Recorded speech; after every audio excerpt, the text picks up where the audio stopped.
It's done.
Well, Sawubona to you this morning. Good morning, good morning, good morning. Grand Rising, good humans. You are listening to KABF 88.3 FM, where we are the voice of the people. And this is Community Voices with your host, the Reverend Dr. Denise, and your co-host, the Pastor, Tony Orr. We are here to have conversation with you about the importance of knowledge. But before we get into anything, before we have any conversation, we want to make sure that you know how grateful we are for you. I see your hotel on the screen this morning, and I'm glad you showed up because I was going to send you a text and say, I ain't heard from you in a minute. But we want you to know how grateful we are for your support. We realize and we recognize that KABF could not be about to celebrate 39 years of community radio on this 100,000 watt platform if it had not been for you. So all of the ways that you support us, all of the ways that you are present for us, all of the ways that you are in space with us, we are grateful for that. And we want you to know that we don't take your presence for granted here at KABF 88.3 FM. We are going to be, well, first let me say Sawubona. Yes, Sawubona is a Zulu tribal greeting that on its face means hello. But when you dig a little deeper, it means that we see y'all.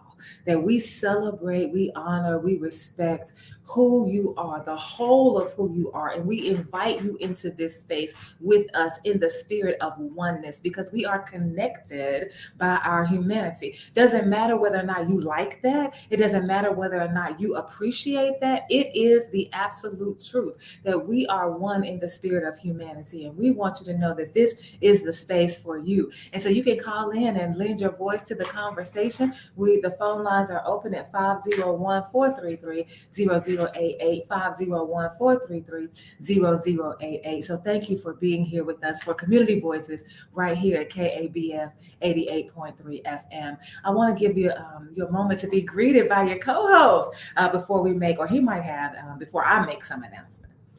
Good morning. Good morning. I hope everybody's having a great great Tuesday morning. Boy, I'm jumping ahead of myself.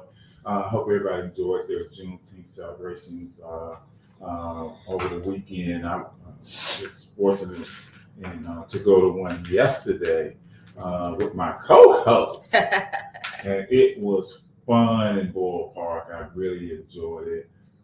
Didn't like the fact that Denise did beat me the last game in dominoes. I really didn't like that, so I'm feeling a certain type of way about that. I did win one. So I just want to thank you for tuning in this morning, and I'm looking forward to the show, dropping knowledge. Knowledge is power. Absolutely. I wanted to take a moment to list some of the organizations that were hosting the Juneteenth celebration that we attended. I hope I get everybody, but I know that there was Lucy's Place. I know BU was there. I think it was sponsored by BU. So BU may have, don't let me say who sponsored it because I'm not really sure. I just want you to know who was hosting the event. So BU, Lucy's Place. I saw Central Arkansas Pride in the space. I saw HRC in the place. And I also saw Intransitive. So those are the 5 organizations that I know that I saw represented, and there may have been others. But all of these organizations are their purpose and their mission is to make sure that they live into the spirit of Sawubona by receiving and embracing and loving and celebrating and honoring the bodies of people who are living a trans experience, people who are non-binary, people who are gender non-conforming, people who are Black and queer, people who understand that life is beyond the heteronormative narrative that we continue to push in this country, and wanting us to realize how important it is for us to embrace everybody. That is the importance of it. So I was glad that we were able to spend that time with them, and it's always good to make Tony go silent on the domino table. It is always good to make him go silent. So we stand in solidarity with all of those groups in any way that we can partner, any way that we can collaborate. And I know on this show, you'll be hearing from some of them relatively soon because we've been talking about the calendar, getting it scheduled so that they can be live on the air with you and you can begin to interact with them right here on this platform so that we can get questions asked, so that we can get relationships nurtured and built so that we can do the work that we continue to talk about in this space. I do have a couple of announcements. One announcement I want to make is to make sure that you are saving the date for our next Black Love event, which is happening on July 8th. That is a Saturday at 7 o'clock, 2003 South Louisiana Street, right here in the city of Little Rock in the state of Arkansas, 72206. That's the New Deal Gallery. We will have a conversation about Black love from the voices of women, men, and everybody in between. We will have a reception that starts at the beginning this time. Usually we have a reception at the end, but we're going to have the reception at the beginning. There's going to be art on the wall. There's going to be artists in the space.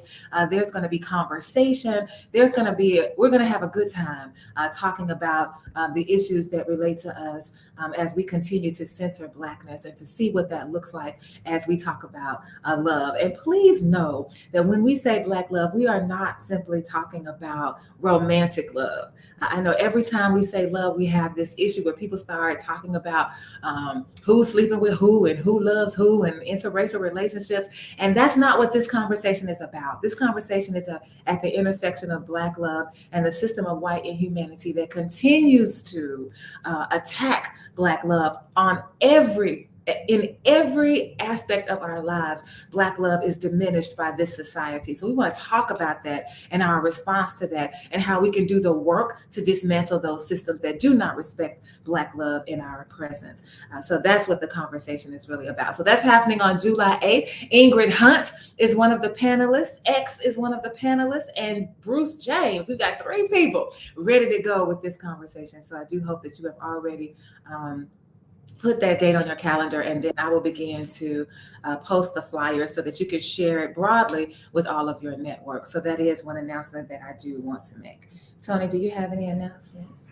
The only, well, I get to that announcement a little later on, still getting together, but just be looking forward. There's another event that is happening on July the 8th in War Memorial Park, sponsored by Arkansas Community Organizations. I will get all that information to you as soon as I get it, but just kind of want to just put it in your ear. So that date again, need to save the date for July 8th, because there's going to be a lot going on and you are invited to attend all of it. I do want to get us started with our tidbit from the Equal Justice Institute on this morning, what happened on June 20th in the year 1940. This is June 20th in the year 1940. After NAACP members tried to register to vote in Brownsville, Tennessee, a mob of white men retaliates by lynching local NAACP Secretary Elbert Williams. Let me read that again. On June 20th in 1940, after NAACP members tried to register to vote in Brownsville, Tennessee, a mob of white men retaliates by lynching local NAACP Secretary Elbert Williams. And so that happened in 1940, and we asked the question, why are you talking about it in 2023? And one of the most obvious reasons that we are talking about it is because right here in this tidbit, you see how important the vote is, especially for Black folks. If it were not important, if our voices were not powerful at the ballot box, there would be no need for a person to get lynched just because you registered to vote. You haven't even exercised the right yet, but to prepare, just in preparation for exercising your right to vote, this man, our elder, Elbert Williams, who was the local secretary of the NAACP, was lynched for it. So those people, especially those people who come to the domino table, it is not a good idea for you to show up at Domino's in the park and tell somebody that you don't vote, because it's about to be on and popping with this conversation. It has happened before and it will happen again. If you don't vote, just don't say it out loud, because we are going to have a real conversation if you say that you do not vote. And because I've said this before, I will continue to say it. If for no other reason than because you respect your elders, you should vote, because Elbert Williams was lynched for your right to vote. And for you to just toss it aside like it's nothing is disrespectful. It is a slap in the face. And that's just the first reason why you should vote. But there are all these other reasons. And so we think about that as it relates to what's happening in 2023, because we still see valiant efforts for voter suppression, even all the way to the Supreme Court. Clarence Thomas just wrote a scathing dissent on behalf of this, on the behalf of the dissenters of the Supreme Court, because Alabama was found guilty of gerrymandering along racial lines. And so we are still living this myth that Black people should not be able to vote, because we should not be able to take part of the civic engagement process because we are not equal. That is a lie. What the Bible say, from the pit of hell, Does the Bible say that? Or did we make that up? Did we say the Bible? I think we made that up. I think that's what. But I think it talks about the devil being the father of all lies, and so we associate the devil with hell. So we say that the lies come from the pit of hell, and so that's how that is interpreted. And so that is a lie, that we are not.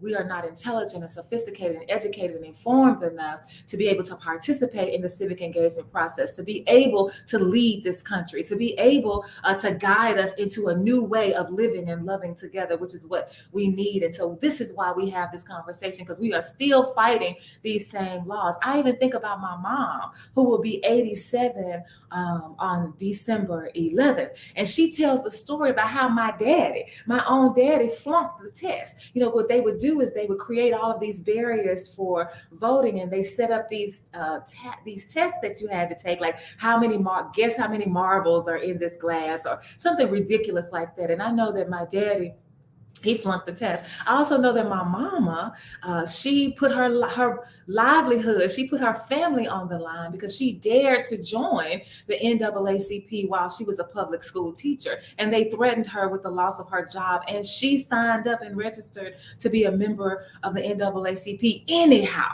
And so people are living this truth of who we are as America, who we are as a nation, who we are as a world. And so it is important for us to keep these conversations fresh in our minds, because the fight and the struggle continues. It's also important to me because Brownsville, Tennessee is only 3 hours away from Little Rock, Arkansas. And if you think that the people in Tennessee had a different mindset than the people in Little Rock, then you're delusional. It's the same thing that they were doing in Tennessee is the same thing that they were doing in Arkansas. The same thing that was happening in Brownsville is the same thing that was happening in Little Rock. And we are in Little Rock. We need to know this was happening all over the world, and we need to be ready to have these conversations. As Tupac said, we need to let knowledge drop. Yeah, and so I like what you just said about the distance between Brownsville, Tennessee, and Little Rock, Arkansas. One thing we don't realize when we hear these tidbits, you know, one of the things I listen for is the date, 1940, you know, and I know sometimes we want to say, oh, that was way back then, but it's not, because there's still people living who experienced that, going back to when Denise talked about her mother and what she had to do and how she put her life on the line for joining the NAACP. And so we have to remember those things, but also by living in the South, you know, what the South was trying to do with slavery back then, they are continuing to do now. You look at all the greatest voter suppression laws are coming from the South. The greatest gerrymandering is being done in the South. And y'all, the lower wages is in the South. And you look at who's losing healthcare around the country, it's the South. So the South still has this idea that, for so many years, they would say the South will rise again. Well, let me tell you something. The South has risen and it's starting to control so much of what we do, especially as Black people. And that's part to me when I hear the song Knowledge. If you're not going to get educated and you're not going to get knowledge, then you are doomed to keep going through the same cycle that you are in and being complicit in that cycle. Yeah, so Tupac is talking to us about the importance of letting knowledge drop. I do want to say that it is true that when we think about the most oppressive conditions, the most restrictive environments for people to live, particularly Black people in which we live, we do always think about the South, because the South is blatant in its attempts to keep Black people as the lowest members of the caste system that they have created. But it is true that the North is just as discriminatory, yes, just as oppressive, yes, just as restrictive as the South. And sometimes we get that twisted. Right. We think that because many of the people who were experiencing Jim Crow and Black codes and all of those things were migrating to the North, looking for better conditions, looking for better opportunities, looking for a better chance to create the world that they knew they were destined and deserve to live, only to get to the North and find out, wait a minute, it's not what we thought. And so, yes, the South is just more blatant. It is just more, it's just more obvious than it is when you go to the North, but it exists in both places. It exists all over the world, even outside of the United States, because it's interesting to me when we talk about when we're talking about what's happening to Charles in Uganda around people who are, if you identify as LGBTQ, or if somebody identifies you as LGBTQ, then you are criminalized, and the penalty is 20 years in prison. Much of that ideology came from missionaries from the United States going over to Africa and saying to them that this is wrong, and indoctrinating them on what they should do and how they should receive their own people. And so it's interesting how the church has played a role in that in another country, so that we don't need to think that it's only happening in America, but these kinds of restrictions and oppression happen all over the world. Phyllis Brown chimes in to let us know that the South is south of Canada. That's what she wrote. The South, we put it up over here so people can see the South is south of Canada. So we wanted to make sure that we include that comment. But I wanted to talk about this because we need to make the announcement that Domino's in the Park will not happen this particular Friday. We'll pick it back up on next Friday, but Tony, you're not going to be here. I'm not going to be here. In fact, I won't even be here for the show. Denise is sitting in for me on Thursday. That's right. That's right. And so I thought I was going to hand Domino's off, like you handed it off to me last Friday. I thought I was going to hand it off to you this Friday, only to find out that you will not be here on Friday either. So we're just canceling it for this particular Friday, but we're going to pick right back up on next Friday. So we're not done. We just want to skip this week. But last week at Domino's in the Park, the national chess master Tony D showed up, and he showed up with his chess kit. He brought his chess game, and I am one who has not yet learned how to play chess. And Tony D and I and Queen Bee Liz, we have conversations offline, and so I have expressed an interest in learning how to play chess. And so I'm hoping that that's what made him bring the game, just in case there was an opportunity for us to talk about it, to play, to look at it, for me to just be introduced to it. And so what happened was there were people who were running late for Domino's in the Park. They usually show up. So Tony D and I were there by ourselves. I'm like, okay, I like the way this is working out. And so he pulled out the chess game and he began to teach me, to introduce me to the game. And so I'm trying to play. We didn't get a chance to play because I don't want to say we got interrupted, because it's Domino's in the Park. So then we played Domino's. So people showed up to play Domino's. So we put the chess game. No, actually, we didn't put the chess game aside.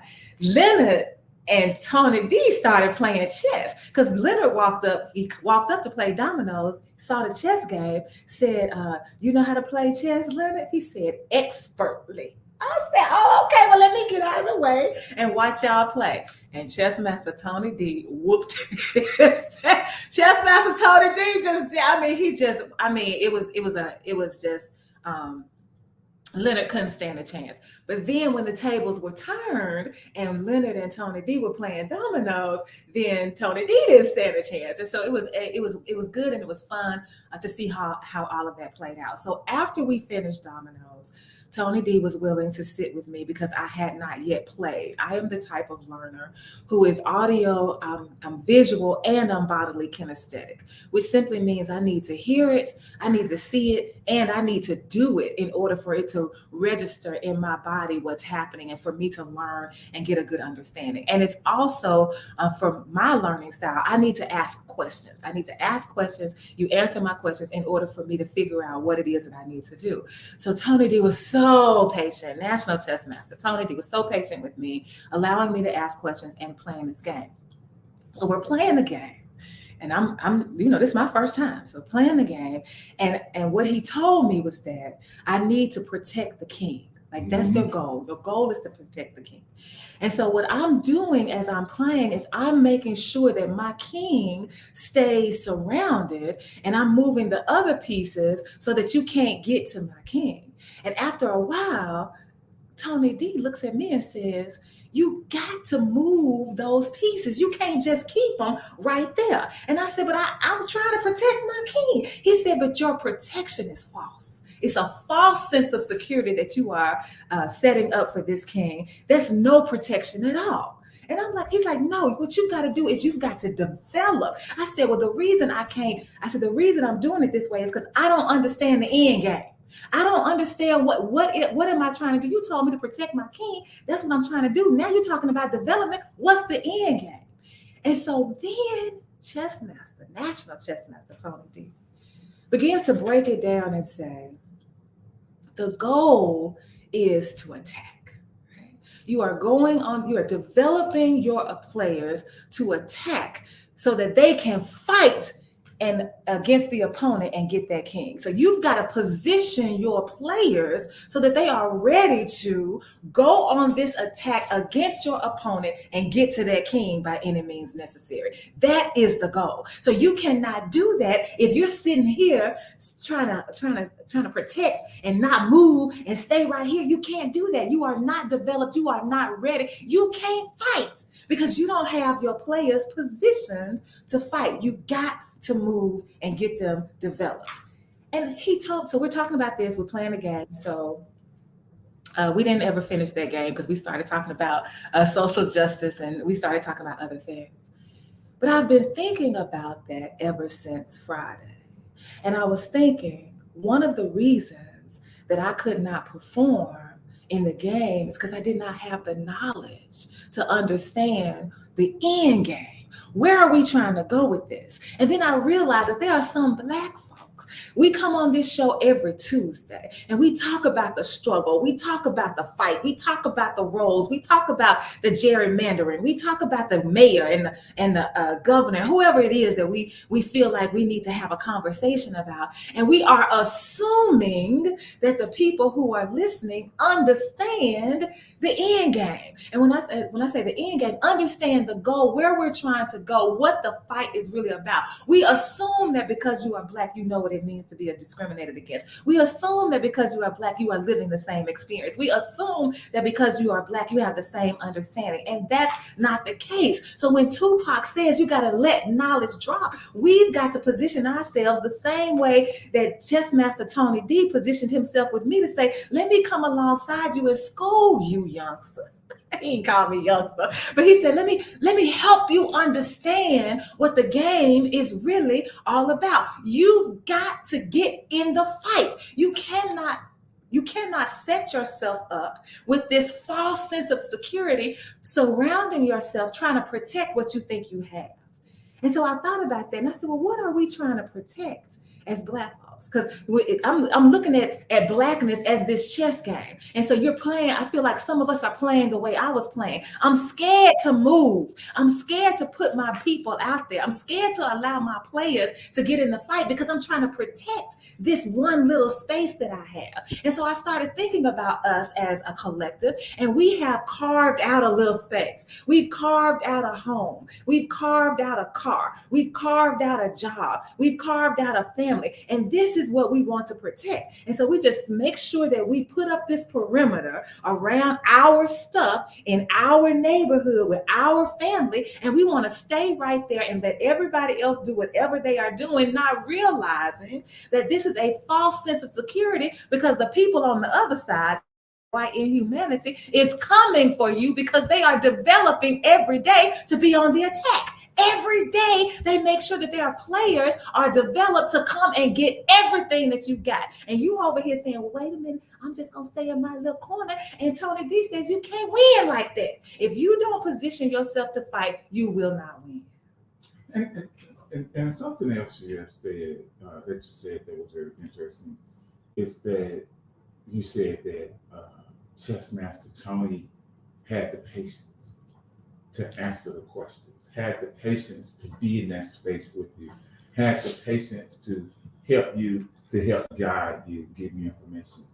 When you talk about this protection, when you talk about how Black people are trying to protect, what happens is that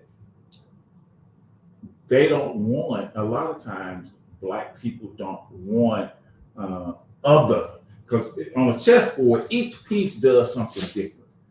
each piece looks different. Each piece acts different. And so, but it all works together for the end game, for the common goal.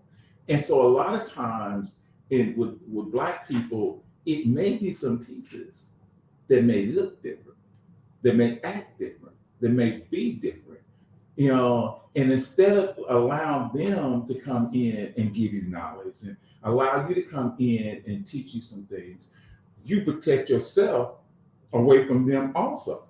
And so now you're really not fighting. It's kind of like if just using chess as an analogy, if you don't allow your knight, because your knight looks like a horse and you don't like horses or whatever, and you don't allow your knight to be a part of your goal of attacking, then it is false, because now there's something open. Just because the knight doesn't look like the pawn or whatever does not mean it doesn't work for the work towards the goal of winning. Yeah, and so National Chess Master Tony D, he was very patient, but he also was willing, right? Because I said to him, look, the best way for me to learn is to ask questions. And he says, I appreciate you saying that because I didn't know that. So he said, all right, then that's what we'll do. And so he was willing to adjust to the way that I learn best so that I could get the knowledge, so that I can learn, and so that I can then become effective at the game. Right? And that's another thing that we don't do. First of all, we're not willing to have the conversation. Right. See, I'm willing to say there are some things that I don't know. That I'm willing to say that there are some things that other people know better than I do. I'm willing to say that some people have gifts and talents and graces in areas that far exceed mine. I understand that I'm not in competition with my own people. I'm not trying to be better than you. I'm not trying to be the GOAT. I'm not trying to do those things. I'm trying to come alongside, get all the learning that I can get all the knowledge I can get all the information I can get, and figure out which one of these roles I'm going to play. Am I the pawn? Am I the rook? Am I the knight? Am I the king? Am I the queen? Am I the bishop? Like, which one of these roles am I playing? Because once I understand which role I'm in, then I know how to function. But it's also important for me to understand the other roles that are on the board, and to know that in the event that something happens to you, I can play that role too if necessary. Let me get this call. Caller, you're out. Call. When you call in, turn your radio down. Turn your radio down. Your radio has to be down. So caller, call back. And so one of the things that we have to do is, first of all, a person has to say, I don't even know what's happening. I hear y'all talking, but I don't even know. I just want to confess that I don't have all the information. I realize that I'm living in this world. I realize that I'm Black. I really feel like I should know, but I don't know. That's another reason I read these tidbits, because they send me on a journey. Because I start looking up the people that show up in the tidbit, and I didn't know this stuff. I didn't know a lot of what this calendar is teaching us. I did not know before I started reading the calendar. And yes, there are times that I feel guilty. I feel guilty because I feel like I should be further along in my knowledge, my historical understanding of what has happened to Black people. Sometimes I do, but that guilt does not serve me. The guilt does not help me. It only paralyzes me. Instead, what I have to say is, you're right, Denise. You should know more, but you don't. Now, what are you going to do about it? Well, I'm going to learn more. I'm going to read more. I'm going to ask more questions. I'm going to be in more conversations. I'm going to be in more spaces. I'm going to join more groups. I'm going to do whatever it takes for me to learn, because I want to know more. So we've got to first say, I want to learn more. Then Tupac can say, all right, now let knowledge drop. Caller, is it still the caller, or is it us? Is it something that I'm not doing? I don't know what that is. Yeah, I know if the caller needs to have the radio down. Okay, but so there's nothing I can do. It's nothing you can do. Okay. The only thing you can do is go back, use a double weight if that keeps happening. Okay, so all right. So caller, we do want to hear what you have to say. We are struggling. Here you are again. Okay, let's see what happens. So do the same thing, or you think I should try? Just go. Try it the other way, right here. Right here. Yeah. Caller, you're live on the air, KBF 88.3. Thanks for calling. So that's not working. No.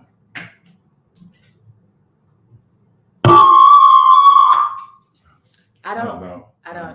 Just put the microphone on like we've been doing. So press this. Yeah. Okay, caller, please try again. We're gonna do something different. Okay, we did something different that time. That didn't work. We are willing to try something else. So please call in. We do want to hear what you have to say about this. But just real quick, new equipment is on the way. New equipment is on the way. Is it on the way? It's on the way. It's on the way. So just bear with us. Just bear with us for a little while longer. Please know that was the whole purpose of the People's Celebration. Yes. The whole purpose of the People's Celebration was to serve as a fundraiser so that we could get another board in the studio, because we realized that you all have been so very patient with us in trying to get back to the point where we can hear you easily and effectively so that we can have these conversations. It's been a learning curve for us all. We've all had to learn how to work with this piece together board. So I'm so glad to hear you say that, Tony, that the new equipment is on the way. And one more thing real quick. Just give me a second, Denise. I have to say this again. We said it last week, but I need to say it again. We are so grateful at KBF for Just Talk Consulting, Denise Donnell, and the Flow, Marcus Hunt. When I wrote the check out for the new equipment, what the People's Celebration gave us, presented to us, was enough to not only get the new equipment, but we had a couple of grand to spare. Mm-hmm. So I think that is so important for people to know that the gratitude that we have for Just Talk Consulting and the Flow and what they did for KBF.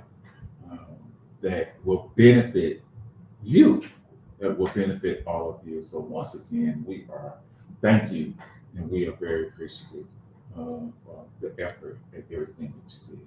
It was our pleasure. I think that I speak for Marquis and for Cynthia, for those of us who are the principal organizers, to say that it was our pleasure, absolutely our pleasure. And that moment that you gave us, the break in the conversation, also reminded me that we need to talk about book club. Mr. Willie has challenged us, if we're going to talk about letting knowledge drop, if we're going to talk about making sure that we understand what I don't want to call this life that we are playing a game. I don't believe that my life is a game, but I do believe that the system of white inhumanity treats me as if my life is a game. Like it's something that like my life is something they can play with. Like it's something that can be dismissed, that you can just take your ball and go because you don't want anybody else to win. Like I do think that the system sees it as a game. And so when we talk about the end game and talk about listening to Tupac talk about unity and building community, and the way that we do that is to let knowledge drop, then we get knowledge from books. And there are books that are out there that have been written by Black people for Black people that Black people are not engaging. And so we do want to promote this book club. We do want to promote, let me get this call in.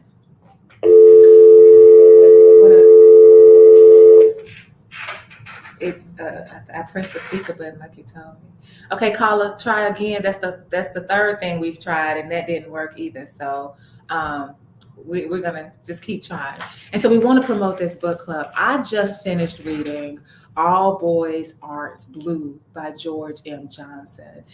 He is a Black queer man, and he was writing this book that's a memoir. So he's writing about his life, and he's talking about how to navigate more than one community. He got to not only navigate what it means to be Black in America, but he also has to navigate what it means to be queer. That's the word that he uses, the also LGBTQ. He has to also navigate that. And many times he had to try to navigate what it means to be Black and queer within the Black community, because much of the discrimination that he faced happened at the hands of his own people. So having these kinds of conversations are important in our community. They are important in our world. So All Boys Aren't Blue. Anybody who has read it, anybody who's interested in reading it, I am interested in having conversation about it. I'm going to post about it on Facebook because I just finished it on last night. The next book that I intend to read is Janelle Monáe.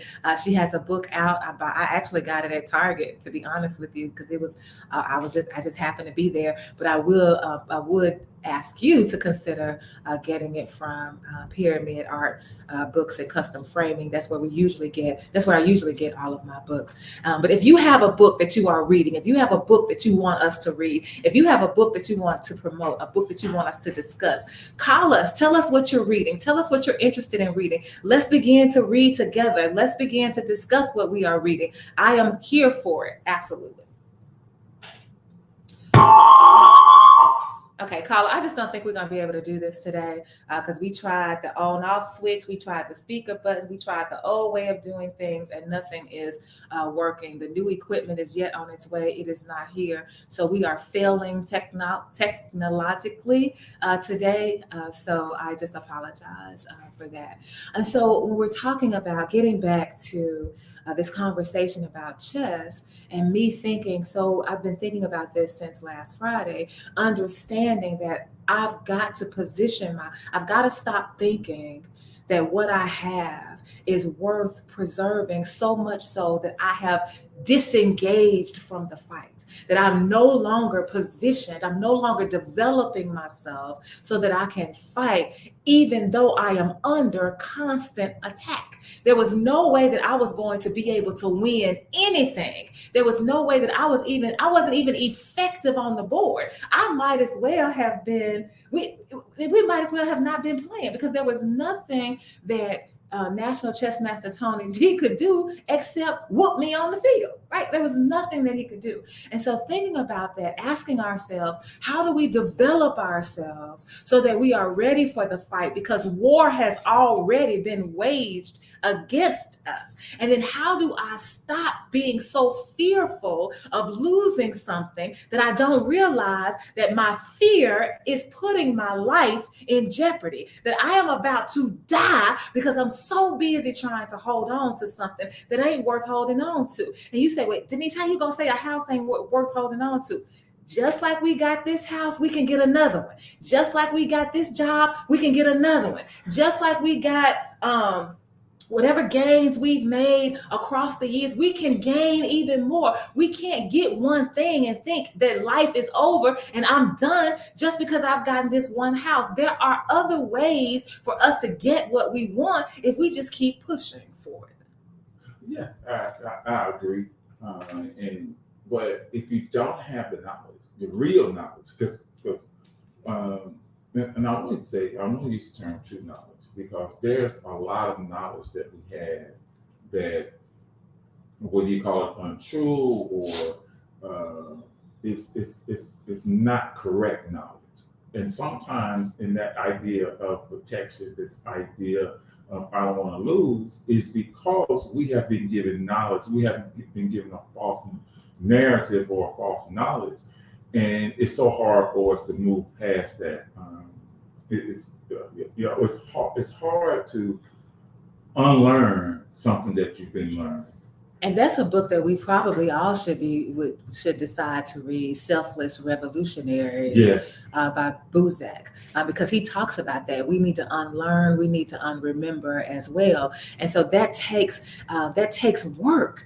One of the things I also learned when I was playing chess, when I was being introduced, because I was not playing at all, y'all, but I was introduced to chess, is that the pawns that are across the top, if the pawns continue to move across the board, they can get into a position to become a queen, right?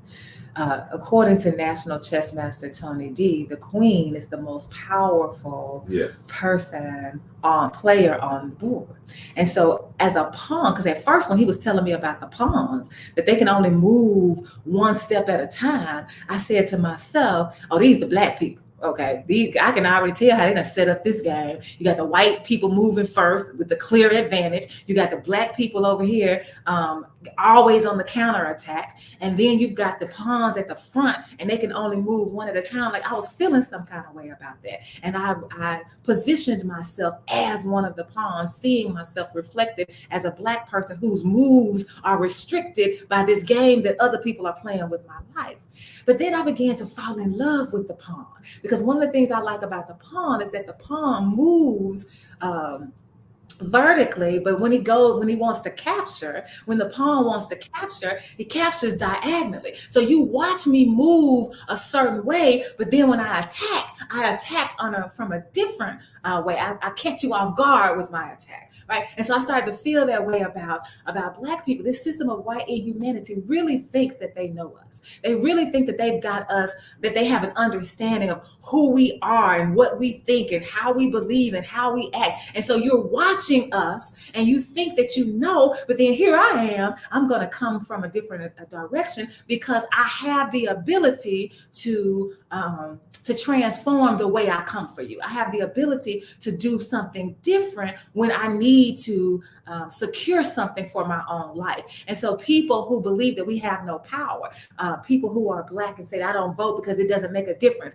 And when you say it ain't gonna help, we ain't got no power. That's not true. We have plenty of power if we understand the goal of the fight. We understand the role that we are playing, and we develop ourselves for the fight, and we get out there and actually fight. And then if I keep moving and I get to a position where I can become the most powerful person on the board, what I thought about was, you can't become something that you are not already.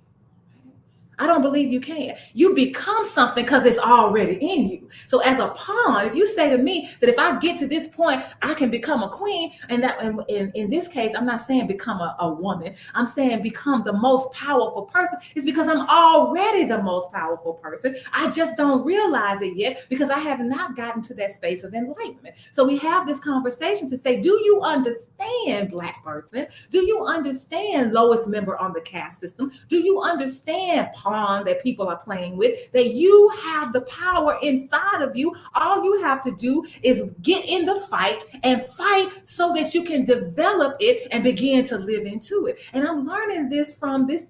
Look, I still ain't played the game yet. But this is all of what I'm thinking about this, the game of chess. And that's one of the things that National Chess Master Tony Davis was saying, that this game is not just a game. Right? It's a life lesson. It gets you prepared for the decisions that you need to make so that you can live your best life, because it gets you to begin to think, if I do this, what's going to be my next step? What's going to be their step? How do I counter their step? Like, it gets you to think about this. And this is the kind of conversation we have to begin to have about our lives. What moves are you making in your life to get to the point that you live into the powerful person that you already are? You ain't got to become powerful. You are already powerful. It just has to manifest in your life when you get to the point that you believe it, that you recognize it, and that you understand it. And let me say this: I've had over the years, I've had Chess Master Tony Davis on one of my shows, a few times, and we've had this conversation. You do not become a chess master overnight. It's just not something. It's something you have to work at. It's something that you have to put time into, and like you said, Denise, it's about life, because when you make a move, you have to think almost 3-4 moves ahead. You have to be able to look at the board and say, this is where I'm trying to get to. This is how it's going to take. But you also have to be prepared for whatever the other person does. And so that's life. As Black people, sometimes we only think about this one move right here. We only think about this one thing, and we don't start to look at, okay, in order for me to get here, this is what I have to do. and we're not focused on what going back to voting. When we start to see how these laws are being restrictive to us voting, what there's that's an attack. But we have to be able to know how we're going to overcome this attack. And part of it is being willing to put the time in, willing to put the practice in, willing to put the effort in, because we can't expect that this fight. I go down to the Capitol today and do a protest, and the fight is going to be over.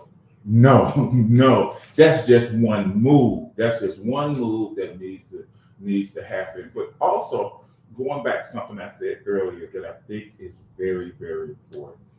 You can't exclude any piece on the board when you're playing chess, and you can't exclude any person in the Black collective. You can't, and I'm learning this. And as I go, and I really appreciate Denise and other people in my around me were helping me get into different spaces. They're helping me get to different places on the board. They help me make moves to different places on the board of life. And listening, learning, and changing. Because sometimes I never forget a conversation that we had, Denise, about Phyllis Brown. And I called her Miss Brown. And she said, call me Phyllis. And I said, well, okay, it's just out of respect that I want to call you Miss Brown. She said, no, call me what I asked you to call me. And sometimes, like we said, that's something that you have to unlearn. But if I can't respect her or what she asked me to do, then to me, I'm taking power away from her. And I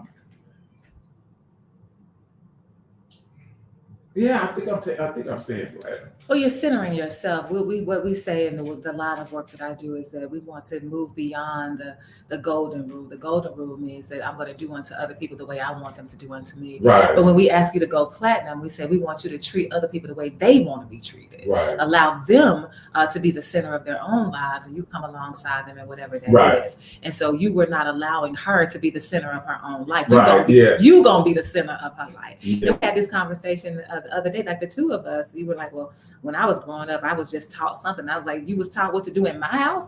Like, how somebody gonna tell you, teach you at a young age how to act when you are in my house? Like, you have to give people the opportunity to define their lives for themselves. And Audre Lorde says that all the time, because if you don't define yourself for yourself, you will be crushed into other people's identities or definitions of who you are. I do want to take a moment before, hey, Charles, I see you. Greetings from Kampala, Uganda, Africa. We were just talking about you earlier. So glad that you were able to join us this morning. Before we lose our time, I do want to say this, though. When I think about Tupac and this song, Let Knowledge Drop, I can't even find it. I couldn't even find it on my Apple Music app. I couldn't find it. And when I looked up the words, I am not a fan of modern hip hop. When I think about the hip hop revolution, when I think about when hip hop came on the scene, I considered it to be knowledgeable and meaningful and significant and impactful. And it was a way for us to let knowledge drop. It was a way for us to be enlightened about what it means to be Black and to fight and to struggle and how we needed to come together. So it was inspirational. It was motivational. It moved us to act, to direct action so that we can come up with the Black Panthers and the breakfast programs that the Black Panthers created. Like, this is what I believed, hip hop, it was all about. And I respected that. I do not respect what hip hop is now. And so when I was and so Phyllis Brown says, respect is, let me put this up here. Respect is not determined in a title. Okay. Respect is not determined in a title. And so when I was looking at this song, I pulled up the lyrics because that's always what I'm going to do, because I am not going to play something on the air that I do not respect, that does not speak to me, that does not move me in a way that I feel like can move the conversation forward. And what I noticed is that this song, Let Knowledge Drop by Tupac, is one of his older songs. songs. It's an older song, and there are no curse words in the song, and there's no N word in the song. Now, this song, so for me, I consider that to be clean. And so because I consider it to be clean, I was like, oh, okay, Tupac, maybe I can get with you. So now I'm more interested in the words. I'm looking at the lyrics. He's talking about coming together.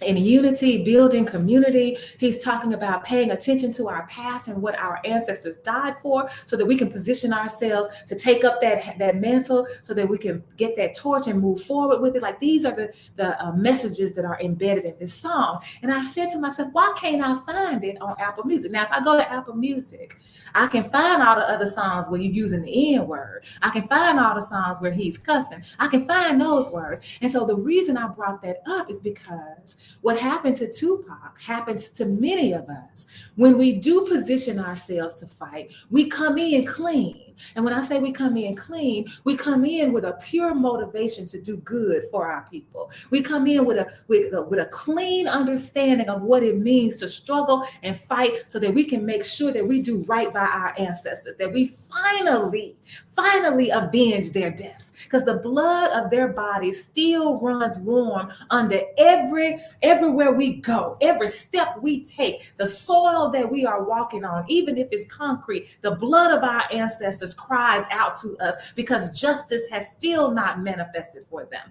And so we are supposed to be in the fight to make sure that we are liberated, yes, but to also avenge their deaths, so that their lives will not have been in vain. And so when we begin to fight, when we begin to position ourselves, somebody always comes along and offers us a deal.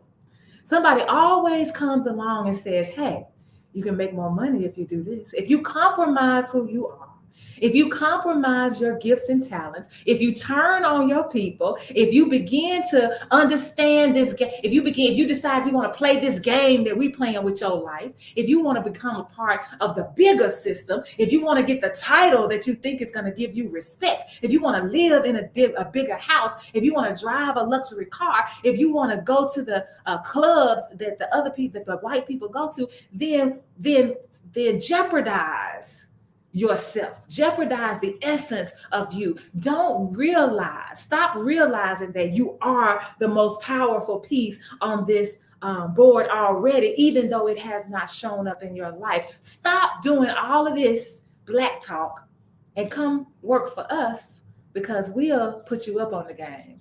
And that's what happens. So now when you think about Tupac and his music, I'm not talking about his life. I'm not getting into Biggie. I'm not talking about any of that.